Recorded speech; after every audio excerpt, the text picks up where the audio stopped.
तारीख 14 मई 2024, दिन मंगलवार, हिंदी तिथि सप्तमी। और आइए बात करते हैं आज के मुख्य समाचार में देश भर की तमाम बड़ी खबरों पर नजर डालते हैं। देखिए पहला अपडेट, लोकसभा चुनाव का चौथा चरण कंप्लीट हो चुका है। 10 राज्यों की 96 सीटों पर 63% वोटिंग हुई। सबसे ज्यादा मतदान रेशियो पश्चिम बंगाल में देखा गया 76% और सबसे कम जम्मू कश्मीर में 37% मतदान।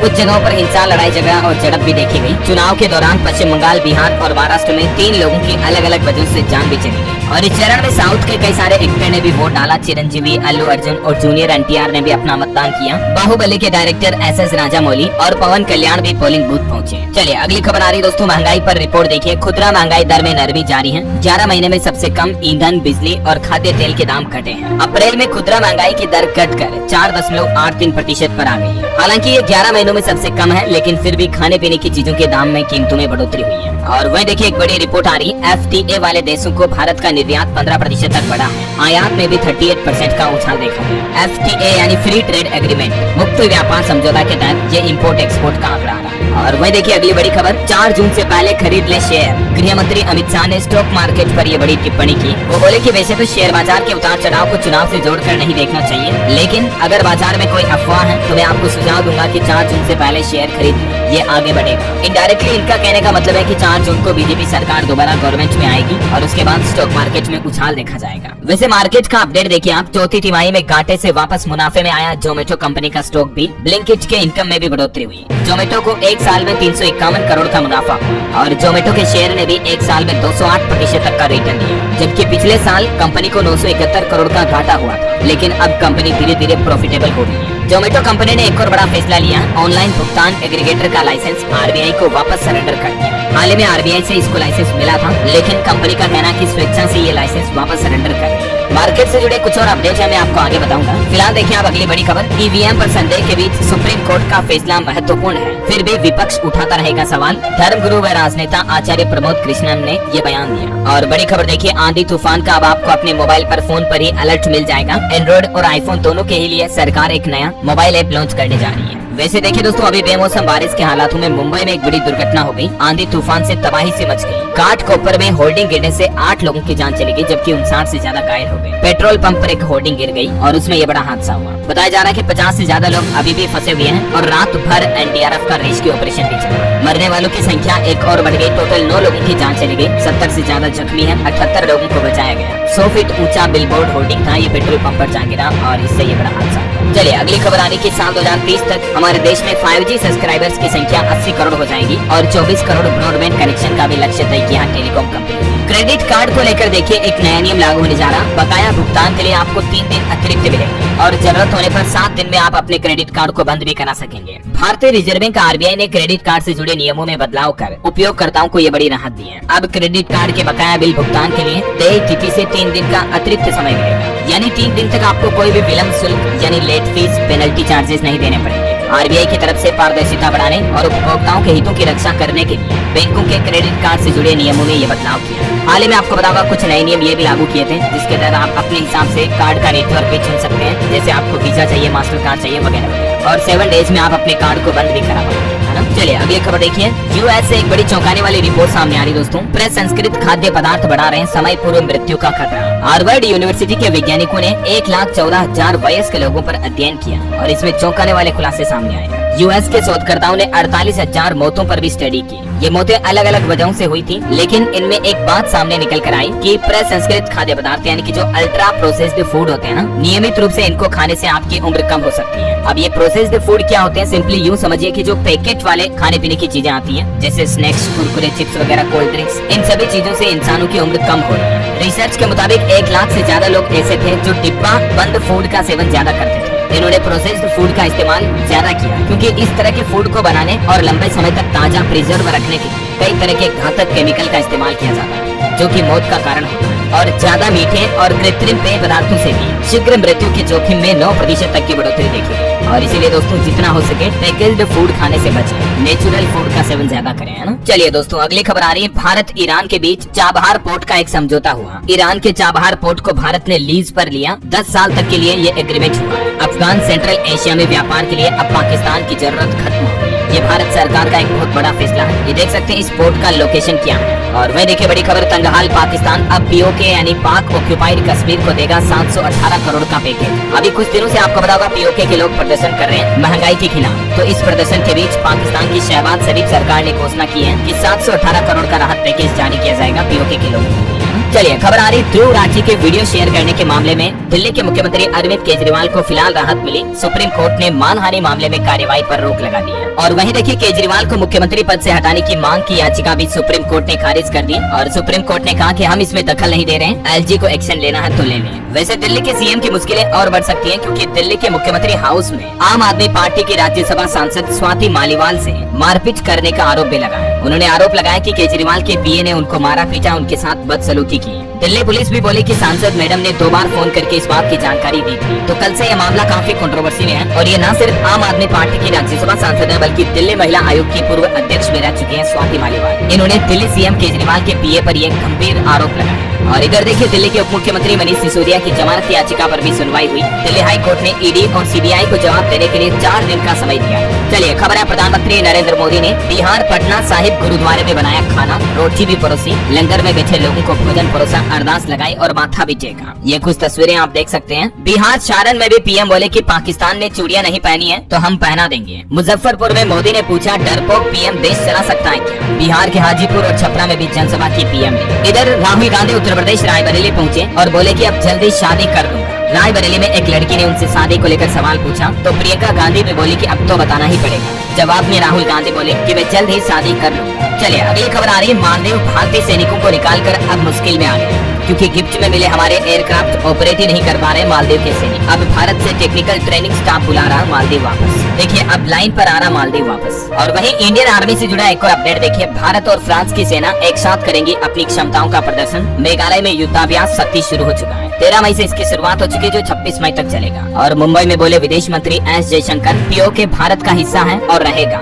भारत, ब्रिटेन, एफटीए, यूएन से लेकर चीन तक के अहम मुद्दों पर विदेश मंत्री ने बातचीत की। और सरकार की एक रिपोर्ट सामने आ रही, 499 परियोजनाओं की लागत 5 लाख करोड़ रुपए बढ़ी। कुल 1873 परियोजनाओं में से 779 देरी से चल रही है। ये देख सकते हैं गवर्नमेंट रिपोर्ट के कुछ आंकड़े। और आर्टिफिशियल इंटेलिजेंस को लेकर भी एक रिपोर्ट आ रही कि दुनिया में महज 6 महीने में ही दुगुने हुए एआई के दीवाने। 75% अनुभवी कर्मचारियों को एआई का इस्तेमाल अच्छा लग रहा है। और रिपोर्ट्स के मुताबिक 90% लोगों का ये मानना है कि आर्टिफिशियल इंटेलिजेंस की मदद से उन्हें वक्त बचाने में मदद मिली है। आप भी अपनी वर्क लाइफ में एआई का इस्तेमाल करें दोस्तों, तो आप अपनी प्रोडक्टिविटी को काफी बढ़ा सकते हैं। जैसे चैट जीपीटी वगैरह हो गया। आप कहोगे तो मैं कभी डिटेल जानकारी में आपको वीडियो बनाकर बताऊंगा कि किस तरह से इन चीजों का इस्तेमाल किया जा सकता है हमारी डेली रूटीन लाइफ में, प्रोफेशनल लाइफ में। आप चाहते तो नीचे कमेंट करके बताओ मुझे, यस डीएलएस भाई। चलिए अगली खबर आ रही है, लोकसभा इलेक्शन के बीच सरकार का कहना है कि नई सरकार के लिए 100 दिन के एजेंडा पर काम शुरू हो चुका है। अंतिम रूप देने में जुटे सचिवों के 10 समूह हैं। सरकार के सूत्रों के मुताबिक नरेंद्र मोदी सरकार के सचिवों के विभिन्न क्षेत्रीय समूह हैं, महत्वपूर्ण फैसलों और परियोजनाओं पर काम कर रहे हैं। और नई सरकार बनने के बाद पहले 100 दिन का टारगेट पूरा करने के लिए पूरी ब्लूप्रिंट बन चुकी है। और चलिए अगला अपडेट देखिए, एडीबी यानी कि एशियाई डेवलपमेंट बैंक के अर्थशास्त्री पार्क भारत को लेकर बोले कि इंडिया को 10% की आर्थिक वृद्धि के लिए बाजार सुधारों पर ध्यान देने की जरूरत है। अच्छा, भारत की एक नई उपलब्धि भी देखे दोस्तों। हाल ही में जब टेक्नोलॉजी डे निकला, इस मौके पर भारत ने एक बड़ी उपलब्धि हासिल की। 25,000 फीट पर पहुंची तीसरी आंख। वो कैसे, तो देखिए भारत के पहले हाई एल्टीट्यूड शूडो सैटेलाइट यानी HAP ने पेलोड के साथ समुद्र तल से 25,000 फीट ऊंचाई को छुआ। और ये भारतीय वैज्ञानिकों की एक महत्वपूर्ण उपलब्धि भी है। चलिए सरकारी कर्मचारियों के लिए एक बड़ा अपडेट आ रहा GPF को लेकर कि क्या इसमें 5 लाख से ज्यादा की धनराशि जमा है तो ब्याज मिलेगा या नहीं। इसको लेकर अक्सर मंत्रालयों से सवाल पूछे जाते हैं, लेकिन आखिरकार सरकार ने इस पर जवाब दे ही दिया। भारत सरकार के कार्मिक, लोक शिकायत और पेंशन मंत्रालय के अंतर्गत पेंशन और पेंशन भोगी कल्याण विभाग की तरफ से अब स्पष्ट कर दिया गया है कि जिन कर्मचारियों ने साल 2022-23 में अपने GPF खाते में 5 लाख रुपया इससे ज्यादा की धनराशि जमा कराई है तो उन्हें तय नियमों के अनुसार ब्याज मिलेगा। और भी डिटेल आप देख सकते हैं। पहले 6% से ज्यादा धनराशि जमा होती थी, लेकिन इसके नियमों में हाल ही में बदलाव किया गया। चलिए अगली खबर आ रही है, अब सरकारी सेवाओं के लिए आपको इधर उधर नहीं भटकना पड़ेगा, बल्कि सरकार एक नया डिजिटल प्लेटफॉर्म पोर्टल लेकर आ रही है, जिसमें आपको एक ही जगह पर सारी डिजिटल सेवाएं मिल जाएगी। क्योंकि आजकल डिजिटल जमाना है, काफी तेजी से तकनीकी दौर बदल रहा है, तो अब सरकार भी ये नई सुविधा शुरू करने जा रही है। देख सकते हैं आप इसके बारे में डिटेल। ONDC समेत सारी सरकारी सुविधाएं आपको एक ही नए पोर्टल पर मिलेगी और जल्दी ये पोर्टल लॉन्च किया जाएगा तो मैं आपको अपडेट बता दूंगा इसी चैनल DLS न्यूज के माध्यम से। दोस्तों आपको पता होगा जब भी सरकार की तरफ से कोई भी नई योजना, नया प्लान, नया नियम आता है तो सबसे पहले मैं आपको इसी चैनल DLS न्यूज पर बताता हूँ, राइट। तो कभी कोई आप इंपोर्टेंट अपडेट मिस नहीं करो, इसीलिए मैं आपको एक राय देना चाहूंगा, अगर आपने DLS न्यूज चैनल को अभी तक भी सब्सक्राइब नहीं कर रखा तो इसे सब्सक्राइब करके बेल आइकन दबा दो और इस वीडियो पर एक छोटा सा प्यार भरा लाइक भी कर दीजिएगा अगर आपका दिल करे, मन करे तो। बहरहाल चलिए आगे बढ़ते हैं खबरों में। देखिए फ्लाइंग टैक्सी पर भी एक रिपोर्ट आ रही कि अगले साल तक भारत में उड़ने वाली टैक्सियां वास्तविकता में बदल जाएंगी। महिंद्रा कंपनी के चेयरमैन आनंद महिंद्रा की तरफ से इसको लेकर डिटेल भी साझा की गई। और वहीं देखिए इसरो प्रमुख का कहना है कि भारतीय अंतरिक्ष उद्योग निजी कंपनियों को भी जबरदस्त अवसर यानी मौके दे रहा है और इनका कहना है कि केंद्र सरकार ने भारत में अंतरिक्ष क्षेत्र को अगले 5 से 10 सालों में 9 से 10 अरब डॉलर का उद्योग बनाने की परिकल्पना की है। वैसे रोजगार को लेकर भी एक रिपोर्ट सामने आ रही कि वर्तमान की मौजूदा केंद्र सरकार ने कितने करोड़ लोगों को रोजगार दिया। स्कोच ग्रुप की एक रिपोर्ट में दावा किया जा रहा है कि 51 करोड़ से भी ज्यादा लोगों को रोजगार मिला। अब आपको क्या लगता है दोस्तों इस रिपोर्ट में सच्चाई कितनी है? आपके विचार मुझे नीचे कमेंट करके बताइएगा, डिटेल आप देख सकते हैं। चलिए अगली खबर है दोस्तों, प्रधानमंत्री नरेंद्र मोदी ने वाराणसी में काशी विश्वनाथ बाबा धाम की आधे घंटे तक पूजा की। 3 घंटे में 5 किलोमीटर लंबा रोड शो भी किया वाराणसी में। चुनाव के चौथे चरण से पहले बिहार पटना में भी पीएम ने रोड शो किया। मोदी के साथ देखे बिहार के मुख्यमंत्री नीतीश कुमार, मुस्लिम महिलाएं भी इस रोड शो में शामिल हुई। जय श्री राम के नारे भी लगाए लोगों ने। इधर देखिए कांग्रेस ने एक बड़ी घोषणा की है, कहा कि गरीब महिलाओं को मिलेंगे हर साल 1-1 लाख रुपए। वोटिंग के बीच सोनिया गांधी ने ये संदेश दिया। राहुल गांधी ने भी एक बड़ी घोषणा करते हुए कहा कि अगर कांग्रेस की सरकार बनी तो गरीब महिलाओं को हर महीने 8,500 रुपए देंगे। साथ ही बेरोजगार युवाओं को 30 लाख सरकारी नौकरी भी दी जाएगी। इधर मध्य प्रदेश के पूर्व मुख्यमंत्री शिवराज सिंह चौहान ने बड़ी घोषणा की, कहा कि अब 3,000 होगी लाडली बहना योजना की राशि। पश्चिम बंगाल में वो बोले की नकल तो ममता दीदी ने भी की थी। वैसे अभी लाडली बहना योजना के तहत महिलाओं को 1250 रुपए हर महीने मिलते हैं, लेकिन अब इसे बढ़ाकर 3,000 रुपए किया जाएगा। शिवराज सिंह चौहान की तरफ से ये बड़ा ऐलान किया गया है। और आज प्रधानमंत्री नरेंद्र मोदी उत्तर प्रदेश वाराणसी से अपना नामांकन भी भरेंगे, लेकिन पीएम मोदी के नामांकन से पहले ही उनके खिलाफ नामांकन भरने वालों की कतार भी देखिए जरा।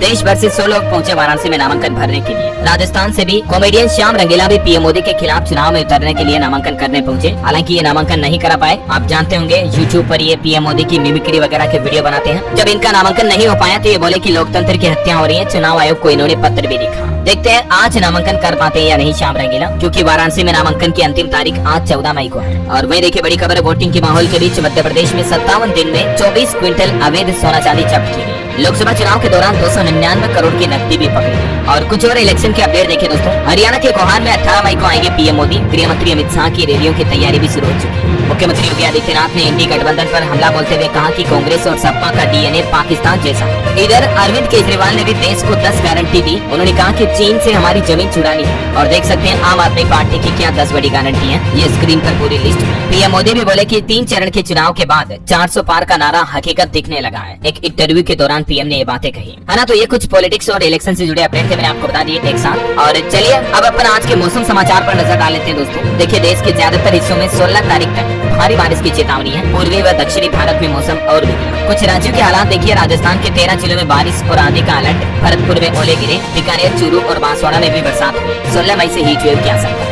मध्य प्रदेश के जिन 16 जिलों में वोटिंग थी वहाँ बारिश और आंधी देखी गई। इंदौर, रतलाम समेत कई जिलों में पानी भी गिरा, ओले भी गिरे। इधर छत्तीसगढ़ में भी अगले 5 दिनों तक अंधड़ और बारिश की चेतावनी है। रायपुर, बिलासपुर, दुर्ग, सरगुजा और बस्तर संभाग के जिलों में भी बादल बरसेंगे। उत्तर प्रदेश, आगरा में बारिश। सीतापुर, लखीमपुर और अलीगढ़ में ओले भी गिरे। 19 जिलों में यूपी में आज भी भारी बारिश का अलर्ट है। और यूपी में देखिए लखीमपुर में आकाशीय बिजली गिरने से एक किशोर की जान भी चली गई। मतदान केंद्र के पास खड़ा था ये, तभी अचानक बिजली गिर गई। बिहार के भी 8 जिलों में आज बारिश का येलो अलर्ट है। 14 मई से बदलेगा मौसम। 4 डिग्री तक तापमान पारा भी और बढ़ेगा। गुजरात में भी देखिए भीषण गर्मी के बीच मानसून जैसा माहौल बन गया। सौराष्ट्र, उत्तर और दक्षिण गुजरात के कई जिलों में बारिश के साथ ओले भी गिरे। और भी स्काईमेट वेदर की रिपोर्ट के मुताबिक अगले 24 घंटों के दौरान मौसम की संभावित गतिविधियां क्या रहेगी, स्क्रीन पर डिटेल आप देख सकते हैं। भारत के अलावा इंडोनेशिया में भी देखिए दोस्तों कोल्ड लावा से 3 दिन में 41 लोगों की जान चली गई। मरने वालों में 2 बच्चे भी शामिल हैं। बाढ़ और लैंडस्लाइड से सैकड़ों घर और मस्जिद भी तबाह हो गई। ये तस्वीरें आप देख सकते हैं। ओके, और चलिए मौसम के बाद सराफा बाजार पर नजर डालें तो देखिए आज सोने चांदी की कीमतों में गिरावट हुई है। सोना 518 रुपए सस्ता होकर 72,490 रुपए पर आया, जबकि चांदी 83,265 रुपए प्रति किलोग्राम पर बिक रही है। ओके, और चलिए दोस्तों मार्केट से जुड़े कुछ अपडेट देख लेते हैं। देखिए शेयर मार्केट में बड़ी गिरावट हो रही है आजकल। निवेशकों के हजारों करोड़ रुपए डूब चुके हैं। विदेशी निवेशकों ने भी पिछले 10 दिन में 17,000 करोड़ रुपए से ज्यादा की निकासी की है। चुनावी माहौल के बीच एफपीआई में अनिश्चितता देखी जा रही है। एफपीआई यानी foreign portfolio investment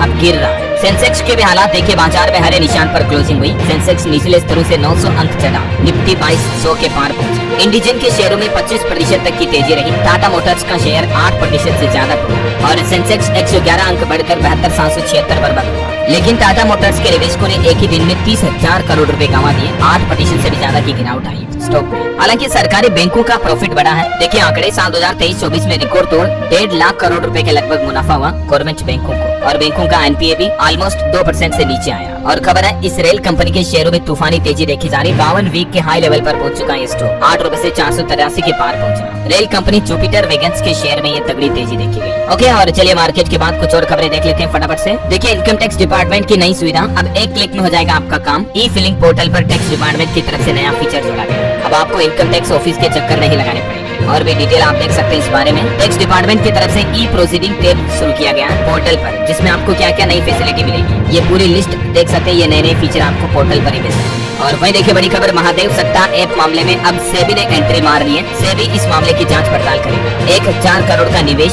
share market में सट्टेबाजी की काली कमाई और ईडी की 2020 पन्नों की चार्जशीट में कई बड़े खुलासे सामने आए। छत्तीसगढ़ में संचालित महादेव सट्टा ऐप में ईडी ईओडब्ल्यू के बाद अब सेबी की भी एंट्री हो गई है। हाल ही में आपको पता होगा कई लोगों को गिरफ्तार भी किया गया इस बारे में। और खबर आ रही गूगल कंपनी का सबसे बड़ा इवेंट आज होने जा रहा। एंड्रॉइड 15 भी लॉन्च किया जाएगा। सुंदर पिचाई कई बड़े ऐलान भी करेंगे। चलिए खबर है छत्तीसगढ़ के श्रम मंत्री का बड़ा ऐलान। श्रमिकों के मेधावी बच्चों को मिलेंगे 2-2 लाख रुपए। रिजल्ट आने के बाद उन्होंने फोन करके बधाई भी दी और ये बड़ी घोषणा भी की है। चावल एक्सपोर्ट पर भी रिपोर्ट आ रही कि जल्द ही चावल के एक्सपोर्ट पर लगा बैन सरकार हटा सकती है। इस तरह की तैयारी की जा रही है। और देखिए एक श्रद्धांजलि दोस्तों, बिहार के पूर्व डिप्टी सीएम सुशील कुमार मोदी का निधन हुआ। कैंसर से पीड़ित थे ये बीजेपी नेता। ईश्वर इनकी आत्मा को शांति दे, हमारी यही प्रार्थना है। और कर्नाटक स्कैंडल मामले पर भी खबर आ रही कि किडनैपिंग केस में रेवन्ना को जमानत मिली। कोर्ट का निर्देश, एसआईटी की जांच में सहयोग करें। प्रज्वल को लाने विदेश नहीं जाएगी टीम। बैंकिंग न्यूज से बड़ी खबर देखिए, एचडीएफसी बैंक से बड़ा अपडेट आ रहा। अब 90 दिन के बजाय 30 दिन में ही आपका ये काम हो जाएगा। दरअसल एचडीएफसी बैंक की एचआर पॉलिसी में बदलाव किया है, जिसके बाद अब बैंक ने इस्तीफा देने वाले कर्मचारियों को राहत दी है। अब इस बैंक में कर्मचारियों को 90 के बजाय 30 दिन का ही नोटिस पीरियड सर्व करना होगा।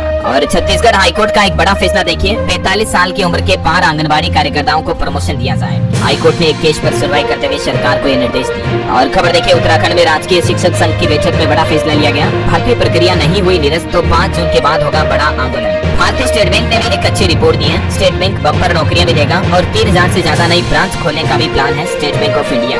हाल ही में एसबीआई के एक अधिकारी ने भी बताया था कि 15,000 से ज्यादा लोगों की भर्ती करने का प्लान बना रहा है भारतीय स्टेट बैंक। और बिहार में देखिए जमाबंदी कानून से संबंधित पटना हाईकोर्ट के निर्णय पर सुप्रीम कोर्ट ने लगाई रोक। अब ये जमाबंदी खरीद बिक्री का कानून फिलहाल लागू नहीं रहेगा। इस बाबत डिटेल जानकारी आप देख सकते हैं। वैसे बिहार में अगले साल तक 2165 पंचायत भवन खोलने का भी प्लान किया है। सरकार ने ये घोषणा की है। राज्य के सभी 38 जिलों में ये पंचायत सरकार भवन बनाए जाएंगे। ओके, और रेलवे से अपडेट देखिए आप, राजस्थान में गर्मी की छुट्टियों के लिए हरिद्वार साबरमती रूट पर स्पेशल ट्रेन चलेगी। सीकर के रिंगस स्टेशन पर भी रुकेगी। 14 मई से चलेगी ये ट्रेन। और खबर है राजस्थान में बन रहा देश का पहला ट्रायल ट्रैक। 220 किलोमीटर प्रति घंटा की रफ्तार से दौड़ेगी ट्रेन। 60 किलोमीटर लंबा है। अमेरिका, ऑस्ट्रेलिया और जर्मनी के बाद भारत ऐसा देश होगा जहां हाई स्पीड ट्रेनों के ट्रायल के लिए डेडिकेटेड ट्रैक बनाया जा रहा है और ये राजस्थान में बन रहा है। खबर है दोस्तों, छत्तीसगढ़ महाराष्ट्र बॉर्डर पर मुठभेड़ हुई, जिसमें 3 और नक्सली ढेर हुए। मारे गए नक्सलियों में 2 महिलाएं भी शामिल हैं। वही देखिए छत्तीसगढ़ में कलयुग में पहली बार होगा महासुहृत महाशक्त यज्ञ। 5 दिन तक अनुष्ठान होगा। इसी से त्रेता और द्वापर में देवियों का आह्वान भी हुआ था। 19 मई से 5 दिवसीय ये महायज्ञ का आयोजन होने जा रहा है छत्तीसगढ़ के रायपुर में। और वही देखिए छत्तीसगढ़ बिलासपुर में भी आज से 18 मई तक बिजली बंद रहेगी। भीषण गर्मी से बिजली विभाग ने मेंटेनेंस करने का प्लान बनाया है। पहले अघोषित थी लेकिन फिर घोषित बिजली कटौती करने की घोषणा की है। वही देखिए पीएम मोदी समेत 28 लोगों के खिलाफ याचिका दाखिल हुई। कोरोना वैक्सीन के साइड इफेक्ट का मामला है। वाराणसी एनपी एमएलए कोर्ट 23 मई को करेगा सुनवाई। खबर है उत्तर प्रदेश लखनऊ के 4 स्कूलों को बम से उड़ाने की धमकी मिली तो पेरेंट्स माँ बाप भी टेंशन में आ गए। बच्चों की छुट्टी कराई गई। ईमेल के माध्यम से धमकी आई थी।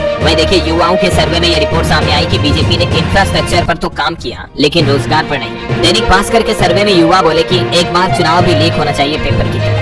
और खबर है उत्तर प्रदेश में सांसद अफजाल अंसारी केस में 20 मई को अगली सुनवाई होगी। 4 साल की सजा के खिलाफ अपील दाखिल की है। हाईकोर्ट में कल भी 3 घंटे सुनवाई चली। खबर है हरियाणा लोकसभा चुनाव में पाकिस्तान की एंट्री हुई। राजस्थान के एमएलए बाबा बालकनाथ बोले कांग्रेस नेता को पाकिस्तान भेज देना चाहिए, वो भारत में रहने के लायक नहीं। इधर पंजाब ने भी आम आदमी पार्टी के स्टार प्रचारकों की लिस्ट जारी कर दी है। जेल में बंद मनीष सिसोदिया समेत 40 लोगों के नाम जारी किए। दिल्ली के मंत्री भी आएंगे। और वहीं देखिए बड़ी खबर, बद्रीनाथ धाम में वीआईपी दर्शन का विरोध किया गया, धरना प्रदर्शन भी शुरू हुआ। 15 दिनों के लिए वीआईपी दर्शन पर रोक थी। लोगों की मांग है कि मंदिरों में वीआईपी कल्चर को खत्म किया जाए। और चारधाम यात्रा से जुड़ी एक ग्राउंड रिपोर्ट भी देखिए दोस्तों। यमुनोत्री धाम में 15 किलोमीटर तक जाम लगा, 9000 लोगों के पहुंचने से हालात बिगड़े, 7 घंटे बंद रही यात्रा। गंगोत्री जाने वाले श्रद्धालुओं की भी संख्या बढ़ी तो हालात बिगड़ने के चलते ये 25 किलोमीटर लंबा जाम लग गया इधर भी। मतलब यात्रा शुरू होते ही देखिए आप, पंजीकरण की संख्या भी 26 लाख के पार पहुंच चुकी है। मतलब इसलिए लाखों लोगों ने रजिस्ट्रेशन करवा लिया। इस बार ज्यादा ही लोग उत्सुक हैं चारधाम यात्रा की। चलिए अगली खबर देखिए आप। उत्तर प्रदेश में अब ड्राइविंग लाइसेंस बनवाना आसान नहीं होगा, क्योंकि ड्राइवर को सेंसर वाले ट्रैक पर टेस्ट देना पड़ेगा। यूपी के मुरादाबाद से ये नया ड्राइविंग टेस्ट सिस्टम शुरू हो चुका है। और खबर है दोस्तों, गाड़ी की टक्कर से खुल गई पोल, बीच सड़क पर बिखर गए 7 करोड़ रुपए। आंध्र प्रदेश में पुलिस ने गाड़ी से 7 करोड़ रुपए केस जब्त किए। एक एक्सीडेंट के दौरान ये खुलासा हुआ। चलिए कुछ एजुकेशनल खबरें देखते हैं। अब पहली कक्षा से छात्र छात्राओं को मिलेगा यूनिक आईडी कार्ड। बिहार शिक्षा विभाग की तरफ से ये नई पहल शुरू की है। और वैसे बिहार में देखिए शिक्षा विभाग ने एक और बड़ा फैसला लिया। बीएड कॉलेजों में बंद होगी इन 5 विषयों की पढ़ाई। और वो 5 विषय कौन कौन से हैं देख सकते हैं आप पूरी लिस्ट और नाम। सीबीएसई ने भी 10वीं और 12वीं के रिजल्ट जारी कर दिए हैं। 12वीं में लगभग 88% और 10वीं में 94% स्टूडेंट पास हुए। दोनों क्लास में लड़कियों का रिजल्ट बेहतर रहा। और नीट पीजी एग्जाम पर भी खबर आ रही कि एग्जाम से 1 महीने पहले पैटर्न में बदलाव हुआ। हर सेक्शन में 40 सवाल होंगे, 42 मिनट में सोल्व करना होगा पेपर। और भी ज्यादा डिटेल देख सकते हैं आप इस बारे में। सरकारी नौकरी पर भी खबर आ रही। आरपीएफ में 4660 पदों पर भर्ती करने के लिए आवेदन की आखिरी तारीख आज ही है। 10वीं से लेकर ग्रेजुएट्स तक अप्लाई कर सकते हैं इस ऑफिशियल पोर्टल के माध्यम से। आज 14 मई इसकी अंतिम तारीख है। और वही देखिए उत्तर प्रदेश गाजीपुर में स्कूल बंक नहीं कर सकेंगे अब बच्चे। 3 दिन अगर स्कूल नहीं गए तो टीचरों की टीम घर पर पहुँच जाएगी। ये शिक्षा विभाग की नई पहल है। उत्तर प्रदेश आगरा में भी अब डिजिटल स्किल से चमकेगी युवाओं की किस्मत। सफलता डिजिटल स्किल सेंटर का शुभारंभ हुआ है। और एक खबर देखिए, 13 साल के पारस ने बुलंद किया बुलंदशहर का नाम। योगा अवेयरनेस का ब्रांड एम्बेसडर बनाया गया है। हाथरस में देखिए एक बड़ी दुर्घटना हो गई। स्कूल से वापस घर नहीं पहुंचे 4 भाई बहन एक साथ लापता हुए। खलबली से बच गए, पुलिस तलाश में जुटी है। वैसे बिहार में शिक्षा विभाग ने स्कूलों का समय भी बदल दिया। अब सिर्फ 6